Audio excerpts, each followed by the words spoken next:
அன்பு வணக்கம். தமிழ்நாட்டில் பெரிய அரசியல் மாற்றம் நிகழ்ந்து தமிழக வெற்றிக் கழகம் ஆட்சிக்கு வந்திருக்கிறது. எந்த அரசுக்கும் நிறைய சவால்கள் இயல்பாகவே அமையும். தமிழ்நாடு போன்ற ஒரு காம்ப்ளெக்ஸ் ஸ்டேட்டில் நிறைய புதிய புதிய சவால்கள் வரும். ஏற்கனவே இன்ஹெரிட் பண்ணக்கூடிய சவால்கள் உண்டு. இது பல இனங்களில் இருக்கும். அரசியல் ரீதியான சவால்கள். இப்போ இந்த ஆட்சி ஒரு கூட்டணி மந்திரி சபையை அமைத்திருக்கிறது. ஸோ அரசியல் ரீதியாகவும் சில புதிய சவால்களை அவங்க சமாளித்து வந்திருக்கிறாங்க. தினந்தோறும் புதிய சவால்களும் வந்துட்டுருக்கும். அது ஒரு பக்கம். அப்படின்னா நிர்வாகம் அப்படின்னு பார்த்தா அதுலேயும் நிறைய சவால்கள், நிறைய புதியவர்கள் வந்திருக்கிறாங்க. பழைய பிரச்சனைகள் நிறைய இருக்குது. புறையோடு போன பிரச்சனைகள், வரலாற்று பிரச்சனைகள் இருக்குது. அதையெல்லாம் எப்படி சமாளிப்பது அப்படிங்கிற நிர்வாக சவால்கள். மத்திய மாநில அரசு உறவுகள், அதுவும் கூட தமிழ்நாட்டுக்கு எந்த அரசு வந்தாலும் கூட ஒரு சேலஞ்சிங் விஷயமாக தான் இருந்து வந்திருக்கிறது நம்ம பார்க்கின்றோம். டெல்லி பயணத்தை முதலமைச்சர் முடித்து வந்திருக்கிறார். அது என்ன டோன் செட் பண்ணியிருக்குங்கிற கேள்வியெல்லாம் எழுந்திருக்கிறது. அரசியல், நிர்வாகம், டெல்லி உறவு, இந்த சவால்களை எப்படி சமாளிக்கிறது தமிழக வெற்றி கழக அரசு, எப்படி சமாளிக்கும் அப்படிங்கிற கேள்வியை தான் முன் வச்சு விவாதிக்க போகிறோம். நம்முடைய நிறைய விருந்தினர்கள் இணைகிறார்கள். திரு முனவர் பாஷா அவர்கள் இணைகிறார். திரு சூர்யா வெற்றிகொண்டான் அவர்கள் இணைகிறார். திமுக தான் இருக்கீங்க. இன்னும் ஜென்சி காஸ்டியூம்லாம் போட்டு வந்துருக்கீங்களா? முக்கா பேண்ட்டு. என் பக்கத்தில் உட்காந்து இந்த சச்சிராஜாவை காணாம தாங்க தேடிட்டு இருக்கேன். அந்த அம்மா எப்போ போனதுன்னு எனக்கே தெரியல. என்னது ஏங்க நான் பகிரங்கமா அழைப்பா கொடுத்த அம்மா இப்போ போறீங்க திமுகவுக்கு வந்துருங்கன்னு சொன்னாங்க. முதல்ல 7:30 கூட்டல அது இருக்கிற இவர் சீரியஸா எனக்கு தெரியல எப்போ போறாங்க சொன்னோட போப்பினிக்கே இன்னும் விருந்தினர்களை இன்ட்ரோடியூஸ் பண்ணி முடிக்கல. முதல்ல 7:30 கூட்டல என்னைய கேட்டவன எனக்கு அந்த நாம வந்து சண்டைக்கு வர போறாங்க. ஓகே, பிரபாகர் தமிழரசு பத்திரிகையாளர் நம்மோடு இணைந்திருக்கிறார். அவருடைய ஆர்டிகல்ஸ் எல்லாம் ரொம்ப பரவலாக பெற்றுட்டு இருக்கு. திரு நந்தகுமார் அவர்கள் அரசியல் விமர்சகர் அவர்கள் இணைகிறார். மற்றும் நம்முடைய இனியன் ராபர்ட் காங்கிரஸ் கட்சியின் சார்பாக இணைகிறார். அவரோட வம்பு கிழங்க எதுக்கு இல்லாதவங்க எல்லாம் வம்பு கிழக்கிறீங்க. உங்க பழைய கூட்டணி கட்சி இனியனுக்கு ஏதாவது செய்தி இருக்கா? இனியன் சார், இப்ப பயணம் இனிதாக இருக்கிறதா? பயணம் இனிதாக இருக்கிறதா? எந்த பயணம்? இனிதாக இருக்கிறது சார். பயணம் இனிதாக இருக்கிறது. இனியன் சார், எனக்கு உங்ககிட்ட ஒரே ஒரு கொஸ்டின். தமிழ்நாட்டுக்கு இந்த மாதிரி ஒரு நிலைமை வரலாமா? டெல்லி போகும்போது முதலமைச்சரை தனியாக அனுப்புறீங்களே, எந்த வகையில் நியாயம்? அவர் இப்போ தான் 2வது டைமாக டெல்லி போகிறாரு. கூட நீங்கள் உங்கள் மந்திரிகளில் ஒரு 2 பேரை அனுப்பியிருந்தா அமித்ஷா உடனே அப்பாயின்மெண்ட் கொடுத்துருப்பாரா மாட்டாரா சார்? என்னையும் எழுக்கிறீங்க அவர்கிட்ட இல்ல எனக்கு ஆங்கர் யாருன்னு தெரியல. ஹரி சாரா இல்லனா சூர்யா சாரா தெரியல. எனக்கே தெரியல. நீ அதே கன்ஃபியூஷன் தான். சேம் क्वेश्चन கேள்வி நான் வழிமொழியறேன். அவரா கேள்வி கேட்கிறாரு, அவரா ஏதோ சொல்றாரு. ஓகே, கொஞ்சம் கிறுகிறுன்னு இருக்கு எனக்கு. சரி நந்தகுமார் சார், கொஞ்சம் help me regain some balance. இந்த 3 ரெல்ம்லயும் எப்படி கையாளுறாங்கன்னு நினைக்கிறீங்க நந்தகுமார் சார்? நீங்க வச்சிருக்கிற தலைப்பு வந்து ரொம்ப நல்ல தலைப்பு ஹரி. அரசியல், டெல்லி உறவு, நிர்வாகம், இந்த 3க்குள்ள எது எப்படி சமாளிக்க போறாருன்னு நமக்கு படமே ஒண்ணு வந்திருக்கு, சவாலே சமாளி அப்படின்னு சொல்லிட்டு. இது வரைக்கும் விஜய் அவர்களுக்கு வந்த சவால்களை எல்லாமே பெரிய அளவுக்கு சமாளிச்சு அதை ஓவர் கம் பண்ணி தான் இன்னைக்கு அரியணையில உட்கார்ந்து இருக்காரு. அதனால வந்து அவருக்கு சவால்களை சமாளிக்கிறது ஒரு பெரிய விஷயமா இருக்காது. இதுல வந்து இன்னைக்கு சமீபத்துல நடந்த நிகழ்வுகள் எல்லாம் பார்க்கும்போது டெல்லி உறவுங்கிறது வந்து முதல்ல இருந்த திமுக உறவு மாதிரி முட்டல் மோக்க வந்து அவரு கடைபிடிக்க மாட்டாருன்னு தான் நான் பாக்குறேன். ஒரு சுமூகமான கார்டியல் ரிலேஷன்ஷிப்பை வந்து டெல்லி கூட அவரு வச்சுப்பாரு. அது வந்து ஏதுவா அவர் முடிப்பாரு. ஏன்னா அதை நோக்கி தான் அவருடைய பயணம் இருக்குன்னு பாக்குறேன். அடுத்தது அரசியல்னு பார்க்கும்போது இப்ப வெறும் 2 வருஷம் 4 மாசத்துல 76 ஆண்டு கால திமுக, 53 ஆண்டு கால அதிமுகவை வந்து புரட்டி போட்டு இன்னைக்கு தமிழக அரசிலேயே வந்து ஒரு டெக்டானிக் ஷிஃப்ட்ங்கிற அளவுக்கு ஒரு பெரிய அரசியல் மாற்றத்தை கொண்டு வந்திருக்காரு. அதனால வந்து இன்னைக்கு எல்லா இடத்துலயும் நம்ம பார்க்கும்போது விஜய் அவர்களை நோக்கி விமர்சன கணைகள், இந்த அத்தனை அரசியல் கட்சிகளும் வந்து பாத்தீங்கன்னா ஒண்ணு சேர்ந்து விஜயை எதிர்க்கிறத நம்மளால கண்கூட பார்க்க முடியுது. ஏன்னா எல்லாத்துக்குமே வந்து ஒரு பெரிய ஏமாற்றம், விரக்தி, ஃப்ரஸ்ட்ரேஷன்ல இருக்கிறனால அவங்க பண்றாங்க. பட் இது வந்து விஜய் அவர்களை பொறுத்த வரைக்கும் இந்த மாதிரி அரசியல் எதிர்ப்புகளை சமாளிக்கிறதுக்கு வந்து மக்களுடைய செல்வாக்கு இருந்தா போதும். அது வந்து விஜய் அவர்களுக்கு ஏகோபித்த அளவுக்கு மக்கள் செல்வாக்கு இருக்குது. அதனால வந்து இந்த அரசியல் கட்சிகள் இன்னும் எந்த அளவுக்கு ஒண்ணு சேர்ந்தாலும் எவ்வளவு வேலைகள் பண்ணினாலும் அரசியல் ரீதியா அவரால் ஈஸியா சுலபமா எதிர்கொள்ள முடியும்னு பாக்குறேன். கடைசியா வந்து பாத்தீங்கன்னா இந்த நிர்வாகம்ங்கிறது வந்து கொஞ்சம் சேலஞ்சிங் போர்ஷன். இந்த நீங்க கொடுத்ததுல வந்து அந்த நிர்வாகம் மட்டும் சேலஞ்சிங் போர்ஷனா பாக்குறேன். ரீசன் என்னன்னு கேட்டீங்கன்னா, இது வரைக்கும் அவர் தேர்தலில் விஜய் அவர்கள் வச்ச பிரதான கோரிக்கையை, அதாவது முழக்கமே என்னன்னா, நான் 5 பைசா பொதுமக்களுடைய காசை கை வைக்க மாட்டேன்னு சொல்லியிருந்தாரு. பதவியேற்பு விழால ஒருத்தரையும் 5 பைசா தொடர்றதுக்கு விட மாட்டேன், அந்த மாதிரி என்ன இருந்தா அழிச்சிருங்கன்னு சொல்லியிருந்தாரு.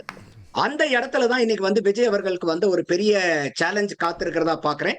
ஏன்னா இப்ப இருக்கக்கூடிய அரசாங்க அதிகாரிகள் எல்லாமே பெரிய அளவுக்கு, சின்ன அதிகாரிகள்ல இருந்து பெரிய மூத்த அதிகாரிகள் வரைக்கும் ஒன்னா திமுகவினுடைய சார்பு நிலை அதிகாரிகளா இருப்பாங்க, இல்லைன்னா அதிமுக சார்பு நிலை அதிகாரிகளா இருக்கிறத நம்மளால பார்க்க முடியும். ஆட்சியாளர்களை ஊழல் லஞ்ச லாவண்யங்களை மக்கள் வாக்கு போட்டு அவங்களை ஈஸியா அப்புறப்படுத்திட முடியும். ஆனா இந்த அதிகாரிகளை அப்புறப்படுத்துறது கஷ்டம். அப்ப இந்த அதிகாரிகள் உள்ள இருந்துட்டே விஜய் அவர்கள் இப்ப அந்த முதல்வன் படம் நீங்க பார்த்திருப்பீங்க ஹரி. டிபிக்கல் ஒரு முதல்வன் கம்ஸ் ட்ரூங்கிற மாதிரி தான் இன்னைக்கு அந்த முதல்வனுடைய படத்தை பூரா இன்னைக்கு நம்ம தமிழ்நாட்டுல நடந்துகிட்டு இருக்கிறத சீன் பை சீனா நம்மளால ஈஸியா ரிலேட் பண்ணி நம்மளால பார்க்க முடியும். அந்த மாதிரி இருக்கக்கூடிய சூழ்நிலைகளை இந்த நிர்வாகத்துல இருக்கக்கூடிய இந்த மாதிரி ஊழல் கரைபடிந்த, ஊழலில் ஊறி போன, ஊழலில் திளைத்து போன அரசாங்க அதிகாரிகளை எந்த அளவுக்கு அவர் ஏபிளா மேனேஜ் பண்ணி கொண்டு வர போறாருங்கிறது ஒரு பெரிய சவாலா இருக்கும். ஏன்னா இன்னைக்கு இந்த எந்த இடத்துலயுமே நிர்வாக ரீதியா, தொழிலாளர்கள் ரீதியா அவங்களுடைய அந்த தொழிற்சங்கங்கள் எல்லாம் இன்னைக்கு வரைக்கும் பிரதான கட்சிகள்கிட்ட தான் இருக்கே ஒழிய தாவேகா வசம் இல்ல. அப்ப பெரிய அளவுக்கு இப்ப பாருங்களேன், இன்னைக்கு டாஸ்மாக்ல போராட்டம் நடக்குதுன்னா பாத்துக்குங்க எப்படி இருக்குது. இன்னைக்கு வரைக்கும் டாஸ்மாக் எப்படி இருந்துச்சு, எந்த அளவுக்கு அந்த ஊழியர்கள் எல்லாம் நசுக்கப்பட்டாங்க, அவங்கள வச்சுக்கிட்டு இது வரைக்கும் ஆட்சி ஆண்டவர்கள் ஆட்சி புரிந்தவர்கள் எந்த அளவுக்கு ஆதாயம் அடைந்தாங்கிறதா நாடறியும் ஊரறியும். ஆனா இன்னைக்கு பாருங்க, பெரிய அளவுக்கு இந்த டாஸ்மாக் ஒரு இன்டகிரேட் பண்ணி ஒரு ப்ரொடெஸ்ட் மாதிரி இங்க கொண்டு இது இன்னவே it is good for the ஸ்டேட்னு பாக்குறேன். எல்லா கடையில் இருக்கிறவங்களும் போராட்டம் பண்ணுங்கன்ற, டாஸ்மாக்கே இழுத்து மூடிடலாம் பேசாம. அதுதான் தட் இஸ் ஒன்லி சோர்ஸ். இப்போ இந்த மாதிரி இந்த அரசாங்க ஊழியர்களை பெரிய அளவுக்கு இவங்க சேலஞ்சிங்கா இருப்பாங்க. அதற்கு நம்மளுடைய பார்வை என்னன்னா, தாவேகா அரசாங்கத்துக்கு இப்ப இருக்கக்கூடிய அரசாங்க அதிகாரிகளை மட்டும் நீங்க முழுக்க நம்பாம, அதுக்காக நீங்க சந்தேகப்படுங்கன்னு நான் சொல்லல. ஒரு அட்வைசரி கவுன்சில் நீங்க ஃபார்ம் பண்ணுங்க for the overall state with help of retired very clean and neat officers இருந்திருப்பாங்க எல்லா ஆட்சியிலுமே. அவங்களை கொண்டு ஒரு அட்வைசரி கவுன்சில் போடுங்க. அது மட்டும் பத்தாது, 43 டிபார்ட்மெண்ட், ஒவ்வொரு டிபார்ட்மெண்ட்டுக்கும் இந்த மாதிரி அந்த ரிட்டையர்டு ஆபீசர்ஸை வச்சு நீங்க ஒரு கவுன்சிலை ரெடி பண்ணி, ஏன்னா எந்த இடத்துல உங்களுக்கு பாலிசி ரிஃபார்ம்ஸ், பாலிசி ப்ரொபோசல் எது வந்தாலுமே அதுல ஏதாவது ஒரு உள்குத்து இருக்கலாம். இவங்களை நிர்வாக ரீதியா முடக்கிறதுக்காக அத்தனை வேலைகளையும் அரசியல் கட்சிகள் வெளியிருந்து இயக்கிறதுக்கு பிரதான வாய்ப்புகள் இருக்கு. அப்ப இந்த 43 டிபார்ட்மெண்ட்டுகளுக்கும் பாத்தீங்கன்னா அவங்க ப்ராப்பரான ஒரு அட்வைசரி கவுன்சில் போடும்போது இந்த மாதிரி எந்த ப்ரொபோசல் வந்தாலும் அந்த கவுன்சில் கிட்ட அவங்க எக்கோ பண்ணி ஒரு தேர்ட் வியூ, தேர்ட் பெர்ஸ்பெக்டிவ் எடுத்துக்கிட்டாங்கன்னா கவர்னன்ஸ் ரொம்ப ஏதுவா இருக்கும். Point well taken sir, thank you very much. Prabhakar, உங்களுடைய அனாலிசிஸும் சொல்லுங்க. சேலஞ்சஸ் இல்லாம இருக்காது. அவர் சொன்னாரு முதல்வன் பட போல காட்சி இருக்கு. அஃப்கோர்ஸ் நிறைய நம்ம ரிலேட் பண்ண முடியுது. ஆனா படத்துக்கு சுபம்னு ஒரு முடிவு உண்டு. ஆனா தமிழ்நாட்டில் எந்த நாட்டிலையும் பிரச்சனைகள் ஓயாது. சேலஞ்சஸ், புதிய பிரச்சனைகள் வந்துட்டுருக்கோம். How are they handling? Well begun is half done சொல்கிறாங்க. அந்த மாதிரி ஒரு நல்ல தொடக்கமாக பார்க்குறீங்களா? இன்னொன்று அவர் சொல்கிறது போல் வழக்கமாக எந்த எதிர்கட்சியுமே ஒரு ஹனிமூன் பீரியடை புது ஆட்சிக்கும் கொடுக்கும். அதை இன்னைக்கு கொடுக்காம இன்னைக்கு முதல்லேருந்தே கடும் விமர்சனத்தை எதிர்கொள்ளுது அந்த அரசு. முதல்ல இந்த ஆட்சி நல்ல முறையாக தான் தொடங்கியிருக்காங்களான்னு பார்த்தா இப்போதைக்கு இருந்த நாட்கள் இன்னும் 1 மாதம் கூட முழுதாக நிறைவடையலை. அதில் இந்த தொடக்கம்ன்ற நல்ல தொடக்கமாக இருக்குது. அதில் உதாரணத்துக்கு அமைச்சர்கள் ஆய்வுக் கூட்டங்கள், அவங்க நேரடியாக இன்றைக்கு ரேஷன் கடையில் அமைச்சர் வெங்கட்ராமன் அவர்கள் நேரடியாக ஆய்வு பண்ணியிருக்காரு. கோயில்களில் அறநிலைத்துறை அமைச்சர் ரமேஷ் அவர்கள் ஆய்வு நடத்தியிருக்காரு. இவர் மின்துறை அமைச்சர் ஆய்வு நடத்தியிருக்காரு. இந்த மாதிரி எல்லா அமைச்சர்களும் அங்கங்கே ஆய்வு நடத்திக்கிட்டே இருக்காங்க. இது ஒரு வரவேற்கத்தக்கது. அதில் கரப்ஷனை ஒரு பிரதானமான பாயிண்ட்டாக வச்சு மூவ் பண்ணுறாங்க அப்படின்றதும் வரவேற்கத்தக்கது. ஆனால் அந்த அணுகுமுறை அப்படின்றது கொஞ்சம் முகசொலிக்கத்தக்க அணுகுமுறையாக இருக்குது. எது முகசொலிக்கு முடிச்சிடறேன், ஃபுல்லாக கம்ப்ளீட் பண்ணுறேன். ஸோ அவங்களோட இந்த நோக்கம் இன்டென்ஷனை நம்ம கொஸ்டின் பண்ண முடியாது. இன்டென்ஷன் இஸ் வெரி குட், அது நோ கரப்ஷன் இல்லை அப்படின்றது. ஆனால் இது ஒரு புதுசாக ஒரு அமைச்சர் ஒரு பொறுப்புக்கு வரும் பொழுது அந்த பொறுப்புக்கே ஒரு இல்லாத அனுபவமின்மை அப்படின்றது வெளிப்படுது அப்படின்னு பார்க்க முடியுது.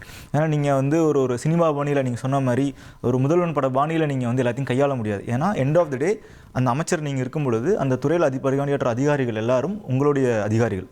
அவங்க வந்து உங்ககிட்ட தான் வந்து எதாக இருந்தாலும் சொல்லணும். அவங்களோட கஷ்டங்களையும் நீங்கள் தான் பார்க்கணும், அவங்கள தப்பு செஞ்சாலும் நீங்கள் தான் கேட்கணும். அப்போ அந்த அதிகாரிகளும் உங்கள் கட்டுப்பாட்டுக்குள்ள வச்சிருக்கிறது அப்படின்றது இப்படி வெறுமனே இப்படி ஊடகங்கள் முன்னால் அதை வந்து அவங்கள வந்து ஒரு மாதிரியான ஒரு முகம் சொல்லிக்கும் ஒரு டிட்டரன்ஸ் ஏற்படுத்தும்ல. திருச்செந்தூர் கோயிலில் கண்டுபிடிச்சா திருவண்ணாமலை கோயிலில் வாங்குறவர் யோசிப்பார்ல. நிச்சயமாக அந்த நடவடிக்கை வந்து நீங்கள் ஊடகங்களை காமிச்சாதான், அவங்களை காமிச்சு இப்படியான ஒரு இதை நடத்தினாதான் அது இருக்குன்னு அவசியம் இல்லை. இன்னொன்று அது வந்து அதுக்கு விமர்சனத்துக்கு உள்ளாக்க வேண்டியது இல்லைன்ற இந்த நிலையில். ஏன்னா அது ஒரு இப்போ தான் உள்ளே வந்திருக்காங்க கையில் இப்போ நானே இருக்கேன், நாளைக்கு வந்து ஒரு குரூப் 1 எக்ஸாம் எழுதி ஒரு குரூப் 1 எக்ஸாம் எழுதி ஒரு போலீஸ் ஆஃபீஸர் ஆனேன்னா என்னோட இயல்பான என்னுடைய இது எப்படி இருக்குன்னு எனக்கு அது கையால் தெரியாது.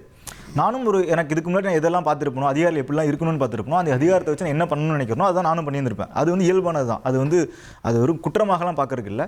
அந்த துணி வந்து அவங்க அனுபவம் பெற அது மாறுவதற்குள்ளானது தான், மாற்றத்துக்குள்ளானது மாறும் நிச்சயமாக, அப்படி தான் எதிர்பார்க்குறோம்.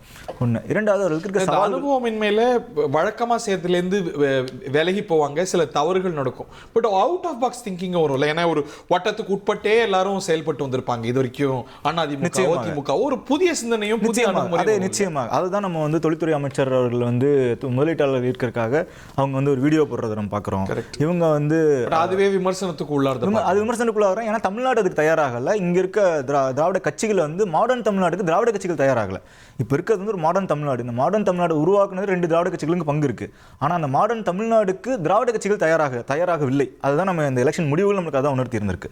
ஸோ இப்போ அதனால அந்த விமர்சனம்லாம் எதிர்கொள்கிறோம். இப்போ ஒரு இளம் வயதில் இருக்க ஒரு அமைச்சரை பார்க்குறதே வந்து அவங்களுக்கு அதிசயமாக இருக்குது. இந்த வயதில் ஒரு அமைச்சரை வந்து இதுக்கு முன்னாடி அவங்க பார்த்துருக்கிறதுக்கான வாய்ப்புகள் இருந்திருக்கலாம். ஆனால் இந்த டோன் அண்ட் டென்யூர் இருக்குல்ல, இந்த இதில் நான் வந்து இன்வெஸ்ட்மெண்ட்ஸை கோர்றேன் அப்படின்றதோ, இல்லை ஒரு இடத்துக்கு போய் நான் வந்து ஒரு மாஸ்க் அணிந்துட்டு போய் நான் வந்து ஆய்வு கூட்டம் நடத்துகிறேன்றதோ, அல்லது வந்து ரேஷன் கடையில் போய் நான் ஆய்வு நடத்துகிறேன்றது, இந்த இதை வந்து இதற்கு முன்னாடியே அவர்கள் வந்து இந்த இளைஞர்கள் பண்ணது பார்த்ததில்ல. உங்களுக்கு ஒரு டென்யூர் இருக்கு. நீங்கள் ஒரு பொலிட்டிஷியனாக உங்களோட நம்ம ஜென்ரேஷனில் பொலிட்டிஷியனாக நம்ம ஒரு இமேஜ் உருவகம் இருக்கும். நமக்கு அந்த உருவத்தெல்லாம் உடைக்கும் பொழுது ஏற்படுற தன்மை தானே ஒழிய மற்றபடி அதில் வந்து வேற எதுவும் அதில் இல்லைன்ற அதுக்கு மேலே அதுதான் உருவத்தெல்லாம் உடைச்சிட்டு வரதுக்கு தான் சட்டையெல்லாம் மாற்றி போட்டு சட்டையை மாற்றுறது இல்லை, டோன் அண்ட் டென்யூர் சேர்ந்து மாற்றலாம். அவரும் ட்ரை பண்ணுறாரு. இல்லை அவங்களுக்கு இருக்க ஸ்ட்ரகிள்ஸ் ஸ்டாண்டுன்னு சொல்ல வரோம்னா இன்னும் அவங்க செட்டில் ஆகல. இன்னும் அவங்க வந்து செட்டில் ஆகலை. ஆஸ் ஃபார் அஸ் இப்போ டிபார்ட்மெண்ட்லாம் மினிஸ்டர்ஸ் பார்க்கும்பொழுது ஒரு 70 ஆண்டு காலம் கட்சி திமுக இருக்கும்பொழுது, திமுக கடந்த முறை ஆட்சிக்கு வரும்பொழுது சிலதெல்லாம் தேர்தல் வாக்குறுதிகளே சேர்த்தலாம் அப்படின்னு சொல்லலாம். உதாரணத்துக்கு காலை உணவு திட்டமாகட்டும், அல்லது கல்லூரி மாணவர்களுக்கு 1000 ரூபாய் கொடுக்க உதவித்தொகை கொடுக்குறது, இதெல்லாம் வந்து தேர்தல் அறிக்கையிலே சேர்த்தலாம் அப்படின்னு இருந்திருக்காங்க. அப்போ முன்னாள் முதல்வர்கிட்ட வந்து இதெல்லாம் தேர்தல் அறிக்கையில் சேர்த்துருவோம்னு சொல்கிறப்போ முன்னாள் முதல்வர் ஸ்டாலின் அவர்கள் வந்து இந்த ஆலோசனை வழங்கினவர்கிட்ட சொன்னது, அண்ணா இருங்கண்ணே, போய் என்ன நடக்குன்னு கஞ்சானம் எப்படி இருக்குன்னு தெரியாது, உள்ள நிலைமை என்ன இருக்குன்னு தெரியாது, உள்ளே போயிட்டு நிச்சயமாக நம்ம செய்வோம் அப்படின்னு சொன்னார். அதே போல் உள்ளே வந்ததுக்கு பிறகு தான் அந்த காலை உணவு திட்டம் அமல்படுத்தப்பட்டது.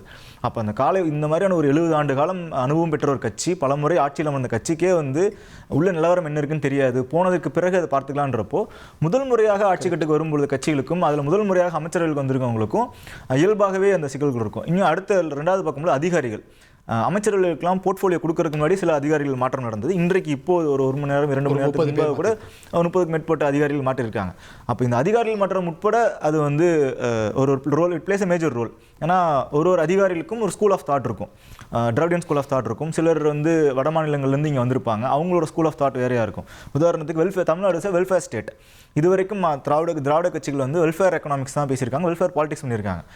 அதையே நீட்சியாக விஜய் அவர்கள் செய்ய போகிறாரா, இல்லை அதெல்லாம் வந்து கண்ட்ரோல் பண்ண போறாரா, இல்லை அதை வந்து இன்னும் எக்ஸ்டெண்ட் பண்ண போறாரா அப்படின்றப்போ, எல்லாத்தையும் மாடரேட் பண்ண போறாரா அப்படின்றப்போ அதில் அதிகாரிகளோட பங்கும் தேவைப்படுது. நான் மற்றவருடைய கருத்தையும் கேட்டு வர்றேன். இனியன் இவர் கேட்ட கேள்விதான், டெல்லி பயணத்தை சக்சஸ்ன்னு சொல்வீங்களா? அதில் காங்கிரஸ் தலைவர்களோட சந்திப்பு இல்லையே, டெல்லியில் தானே அவங்க இருக்கிறாங்க. அஃப்கோர்ஸ் அதுக்கு வழக்கம் கொடுக்கப்படுது. Is all well between TVK and Congress? இல்ல சார், முதல்ல காங்கிரஸ் கட்சி சார்பாக ஏதாவது அதிகாரப்பூர்வமான அறிக்கை வந்ததா? முதலமைச்சர் அவர்கள் காங்கிரஸ் தலைவரை சந்திக்கிறாங்க, எதுவுமே இல்ல. அரசு சார்பாக ஏதாவது நோட்டிபிகேஷன் கொடுக்கப்பட்டதா சந்திக்கிறாங்க, எதுவுமே இல்ல. அப்போ இது ஊடகங்கள் அல்லது அரசியல் வட்டாரங்கள்ல பரப்பப்பட்ட ஒரு வதந்தி அல்லது பொய் செய்தி தான் அப்படி நீங்க புரிஞ்சுக்கணும். இல்ல அது ஒரு பேட்டர்ன் பாக்குறோம்ல. இப்போ வந்து சதீஷனுடைய நிகழ்விலையும் கலந்துக்கல, அஃப்கோர்ஸ் கலந்துக்கணுங்கிற அவசியம் இல்லை. அதுலயுமே டெல்லியில திரு ஸ்டாலின் அவர்கள் டெல்லி பயணம் மேற்கொண்ட போதெல்லாம் கூட்டணி கட்சி தலைவர்ங்கிற அடிப்படையில் ராகுல் சோனியாவை சந்தித்திருக்கிறாரு. ஸோ இவர் சிஎம் முறை போறாரு, இவருடைய பதவியேற்பு விழாவுக்கு ராகுல் வந்திருக்கிறாருங்கும் போது அந்த சந்திப்பு இயல்பா எதிர்பார்க்கப்படும் தானே? இல்ல சார். நேத்து டெல்லியில காங்கிரஸ் நாடாளுமன்ற உறுப்பினர் திரு கிறிஸ்டோபர் திலக் அவர்கள் தெளிவா சொன்னாரு. ஜார்க்கண்ட், சத்தீஸ்கர் ராஜ்யசபா மெம்பர்ஸ் தேர்ந்தெடுக்கின்ற கூட்டங்கள்ல காங்கிரஸ் தலைவர்கள் பிஸியா இருக்கிறாங்க. அதனால தலைவர் ராகுல் காந்தி அவருக்கு அப்பாயின்மெண்ட்டோ அல்லது முதலமைச்சர் அப்பாயின்மெண்ட்டுக்கான டேட்ஸ் பொருந்தல. அடுத்து நித்தி ஆயோக் கூட்டத்துக்கு அவர் வருவார். வரும்பொழுது நிச்சயமாக தலைவர் ராகுல் காந்தியும் அன்னை சோனியா காந்தியும் சந்திப்பார் என்கிற ஒரு தகவலை காங்கிரஸ் சார்பாக கொடுக்கப்பட்டிருக்கு. அதே நேரத்துல நீங்க 18ஆம் தேதி, அதாவது கேரள முதலமைச்சர் பதவியேற்ற விழாக்கு ஏன் முதலமைச்சர் போலன்ற கேள்வி நான் பதில் சொல்றேன். அன்னைக்குதான் முள்ளிவாய்க்கால் தினம். மறந்துக்க மாட்டேங்க. முள்ளிவாய்க்கால் தினத்து அன்னைக்கு தமிழ்நாடு முதலமைச்சர் கேரளாவுக்கு போறது இங்க என்ன மாதிரியான ஒரு அரசியல் கருத்துக்களை பரப்போம் அப்படின்றது புரிஞ்சுக்க முடியும். அப்போ அதெல்லாம் அதுவும் காங்கிரஸ் கட்சியோட மேடையில இருக்கிறது இல்லையா, அது பார்க்கணும். அது கூட்டணி இருந்துகிட்டு ஆமா. சோ இந்த மாதிரி முள்ளிவாய்க்கால் குற்றச்சாட்டு எல்லாம் சுமக்கிற காங்கிரஸ் கட்சியோட அதெல்லாம் பார்க்கணும். ஆமா. அதுதான். சோ இந்த மாதிரியான குழப்பங்களை தவிர்க்கிறதுக்கு அவர் கேரளாக்கு போகாமல் இருந்திருப்பாருங்கிறது ஒரு பார்வையாக இருக்கிறது. இப்ப என்னன்னா எல்லாம் என்ன பண்றாங்கன்னா, திமுக அரசு சிறந்ததா தாவேக அரசு சிறந்ததா அந்த கம்பேரிட்டிவ் அனாலிசிஸ்க்கு எல்லாம் போறாங்க. நீங்க திமுகவை தாவேக கூட கம்பேர் பண்ண முடியாது சார். திமுகவுக்கு 70 ஆண்டுகள் எக்ஸ்பீரியன்ஸ் இருக்கு. இவங்க இப்பதான் வந்திருக்கிறாங்க. மக்கள் இவங்களுக்கு தெரிஞ்சுதான் ஓட்டு போட்டிருக்காங்க. இவங்களுக்கு அரசியல் அனுபவம் கிடையாது, அதிகார அனுபவம் கிடையாது. இது தெரிஞ்சுதான் மக்கள் பெரும்பான்மை கொடுத்திருக்காங்க. இது தெரியாம மக்கள் பெரும்பான்மை கொடுக்கல. 108 சீட் அப்படிதான் கொடுத்திருக்காங்க. அதனால நீங்க இதை கம்பேர் பண்றதே முதல்ல தவறு. ரெண்டாவது, அமைச்சர்களுடைய சிறிய தவறுகளை கூட நம்ம பூதாகரமாக பெருசாக்கி அதை பத்தி பேசுறது அது சரியான ஒரு நடவடிக்கையா இருக்காது. ஏன்னா முன்னாள் தமிழ்நாடு முதலமைச்சர் என்ன சொன்னாரு, 6 மாசத்துக்கு விடுங்க, அவங்களோட கவர்னன்ஸை பார்ப்போம், அதன் பிறகு நம்ம கிரிட்டிக்கல் அனலைசிஸ் பண்ணலாம் அப்படின்னு சொல்லியிருக்காரு. அதனால அதுக்குள்ளேயே அவசரப்பட்டுக்கிட்டு ஏன் இவங்க பண்றாரு அதை பண்றாருன்ற மாதிரியான கருத்துகள் ஒரு பாசிட்டிவா இல்ல ரொம்ப நெகட்டிவா இருக்குன்றதா என்னோட ஒரு பார்வையா, கட்சியோட பார்வையா இருக்கு. Point well taken. ஒரு ஹனிமூன் பீரியட் நீங்க வந்த போது 21ல எதிர்பார்த்தீங்க. இவ்வளவு ஆண்டுகால ஆட்சி எதிர்பார்த்தது, அது கொரோனா சுட்டி காட்டப்பட்டது. இவங்க கவர்னன்ஸுக்கே புதுசு. இவங்களை வந்ததுலேருந்து கடிச்சு பிராண்டிட்டு இருக்கிறீங்க. நாங்கள் ஒன்றுமே சொல்லியே சார். ஒன்று தெரியுமா உங்களுக்கு, நாங்கள் வந்துட்டா பெரிய மாற்றம் வந்துடும் சொன்னவர் அவர் தான். எங்கள் எதிர்கட்சி தலைவர் இன்னைக்கு கூட நிர்வாக ரீதியாக எதை பற்றியும் நாங்கள் கொஸ்டினே எழுப்பலை. வந்தால் பெரிய மாற்றம் வரும். நீங்கள் நாங்கள் இருக்கும்போது கூட எங்கேயாவது ஒரு கற்பழிப்பு நடக்கும், நாங்கள் அடுத்த நிமிஷம் பாஞ்சிருவோம். ஆனால் இன்னைக்கு நீங்கள் 10 நாளில் 40 இடத்துல படுகொலை நடந்திருக்கு. உத்தரப்பிரதேசம் மாறிடுச்சுங்கிறீங்களே தமிழ்நாடு, அது எப்படி 15 நாளில் உத்தரப்பிரதேசம் தான் சார் சொல்கிறேன். அப்படி 10 நாளில் 40 கொலை நடக்கிறத தடுக்க முடியாத நீங்கள் பெரிய மாற்றத்தை கொண்டு வருவீங்க. எப்படி எங்களில் 1 நடந்தால் உங்களில் 10, இதான் பெரிய மாற்றமா?